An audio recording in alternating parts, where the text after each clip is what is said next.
O discurso moderno se refere frequentemente às noções de pessoa e indivíduo como se fossem coisas intercambiáveis. Todavia, não é este o caso. A filosofia cristã compreende tradicionalmente o termo pessoa como substância dotada de intelecto e vontade, ambos imateriais. Então se segue que ser pessoa significa ser incorpóreo, parcialmente, é claro, porque totalmente seria no caso angelical.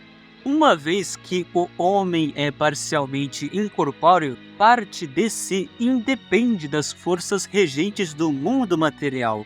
A individualidade, no caso das substâncias físicas, é consequência antes do seu aspecto corpóreo do que imaterial. A matéria é o princípio de individuação das entidades corpóreas. Os seres humanos são submissos às regras do mundo material na medida em que são indivíduos materiais.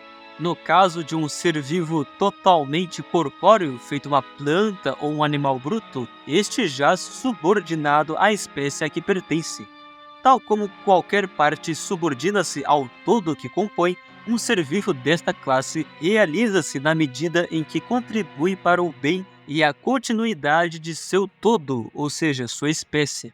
Por outro lado, a pessoa, metade incorpórea, é uma totalidade completa em si mesma. Seu bem supremo, único no qual pode encontrar sua plenitude, é Deus enquanto objeto último do desejo e da especulação. Na medida em que pensamos os seres humanos enquanto pessoas, concebemos o que lhes é bom em termos de satisfação intelectual e volitiva. Por outro lado, concebendo-as feito indivíduos, sua plenitude será pensada em termos corpóreos, bens materiais, prazer, dor, bem-estar emocional, etc. Entretanto, haverá ainda a tendência em ver seu bem como algo sacrificável em prol do todo que compõe. É mais do que mero agregado de bens individuais. Mas, uma vez que os seres humanos são pessoas, não meros indivíduos, tal bem comum também não deve ser concebido apenas como referente à sociedade como um todo, preterindo suas partes. Pelo contrário, é, por assim dizer, um bem comum do todo e das partes. A ordem política é, num certo sentido, mais perfeita do que o indivíduo, visto possuir uma completude impossível a um homem. Mas, por outro lado, o ser humano individual é mais perfeito do que a ordem política, pois, enquanto pessoa, é um ordenamento completo sui juris, cujo destino reside para além do escopo da política temporal. Então se segue que a ordem política deve contemplar ambos os fatos e, em particular, reconhecer que o bem comum que ordena o indivíduo inclui facilitar para cada membro da sociedade o alcance de sua finalidade última no além. Maritain conclui assim que a cidade humana falha na justiça e peca contra si mesma e contra seus membros se, quando a verdade lhe é suficientemente proposta, se recusa a reconhecer aquele que é o caminho da bem-aventurança. Tal recusa é, escuso dito, característica de sociedades modernas, tanto liberais quanto coletivistas, que, sem nenhuma surpresa, enfatizam mais o indivíduo do que a pessoa, o fazendo na medida em que reconhecem o bem em termos econômicos e outros aspectos materiais, e nunca espirituais. Aliás, as sociedades liberais, além disto, o fazem quando concebem tais bens corpóreos no sentido de satisfação de preferências individuais e bem-estar emocional apenas. E já sua contraparte coletivista o faz quando considera os seres humanos indivíduos como passíveis de sacrifício em prol do bem da espécie a que pertencem.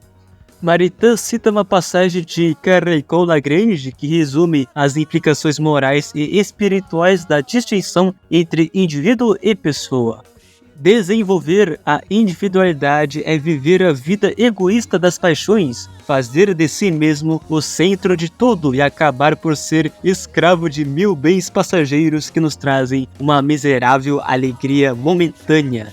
A personalidade, pelo contrário, aumenta à medida que a alma se eleva acima do mundo sensível e pela inteligência e pela vontade se liga mais estreitamente ao que faz a vida do espírito.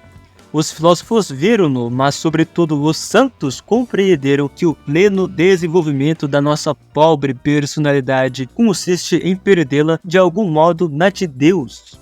Entre os filósofos pagões, talvez nenhum trate deste tema tão claramente quanto Plotino, que contrapõe na Quinta Enéada a individualidade e a orientação para Deus.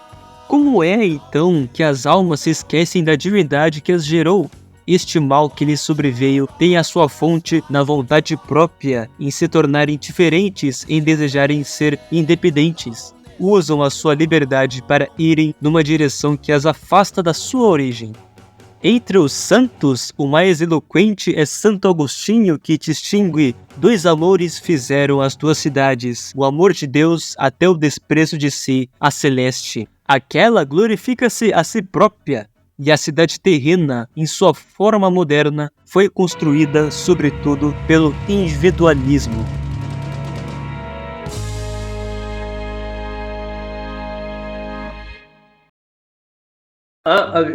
Por definição, o viado é o homem que gosta de homem. E o homem que gosta de homem tem mau gosto. Porque se eu fosse homem, eu sou homem, tá? Ai, meu Deus.